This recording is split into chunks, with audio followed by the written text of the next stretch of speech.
kampihan ng mga maralita at manggagawa. Yan ang Amanggagawa Party List. Magiging kasangga mo yan. Ako po yung lingkod, Tagapanood TV.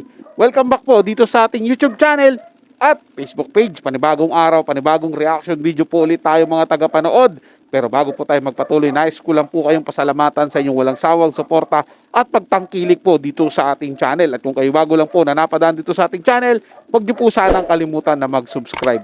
Hit nyo na rin po notification para lalo po kayong updated sa mga bago pang video na ating ilalabas. Share, like, and comment din po kayo mga tagapanood. Ating nang babasahin at pupusuan. Kaya naman, simulan na natin ang ating reaction video sa araw na to. Let's do this! Welcome back sa aking channel. Kapamilya actor Daniel Padilla may bago na ngayong nililigawan na sobrang ganda at napakayaman na taga Batangas. Ito na nga ba ang kapalit sa kanyang ex-girlfriend na si Catherine Bernardo?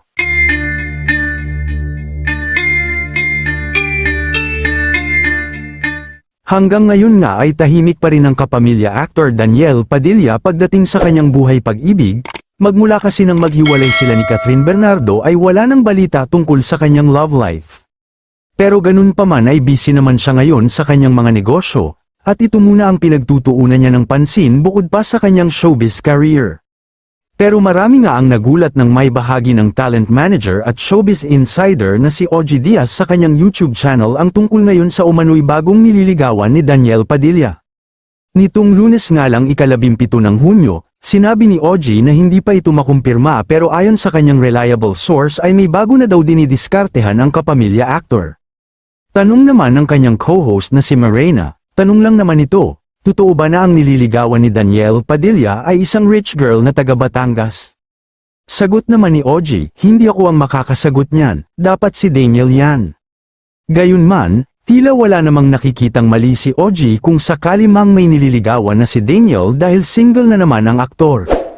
At kung sakaling totoo man daw ito ay deserve naman daw ni Daniel dahil wala na sila ni Catherine at marami na rin napatunayan. At kung sakaling mayaman daw ang babae na nililigawan niya ay ayos lang naman daw yun dahil sobrang yaman din naman daw ni DJ, kaya bagay daw sila. At ayon pa sa mga source ay napakaganda rin daw ng babae na nililigawan ni Daniel at kayang sumabay sa beauty ni Catherine Bernardo na ex-fiancé ni DJ, samantala, hindi naman nabanggit kung ano ang pagkakakilanlan at kung ano ang pangalan ng nililigawan ni Daniel Padilla pero ayon kay OG sobrang yaman daw nito at napakaganda din. Kayo mga ka-showbiz, anong masasabi nyo sa ating showbiz topic ngayon? Kung may opinion kayo ay magkomento lang kayo sa aking comment section. At syempre kung bago pa lang kayo sa aking channel ay mag-subscribe na kayo para lagi kayong updated sa mga showbiz trends na ina-upload ko. Maraming salamat po. Para sa iba pang showbiz balita mga tagapanood, bisitahin lang po tong channel ni Showbiz Trend Update. Lalagay ko po yung link ng channel niya sa description para mabisita nyo po, mapanood mga video niya at masuportahan na rin po. So balik po tayo sa topic mga tagapanood. Ito nga po yung balitang may bago na pong nililigawan si Daniel Padilla. So wala pong problema dyan mga tagapanood. Mas maganda nga po yan eh. 'Di ba? Para maipakita niya po na nakapag-move on na siya kay Catherine Bernardo. Although sabihin na po natin na hindi po ganun kadali lalo na po sa haba ng pinagsamahan nilang dalawa ni Catherine at ni Daniel. Napakahirap pong talikuran yun, napakahirap pong kalimutan yun. Kasi siyempre mga maliliit pa kayo, may mga gatas pa kayo noon sa labi, naging malapit na kayo hanggang sa maging mag-on kayo, hanggang naging mag-fiancé kayo. So napakahirap po yun mga tagapanood.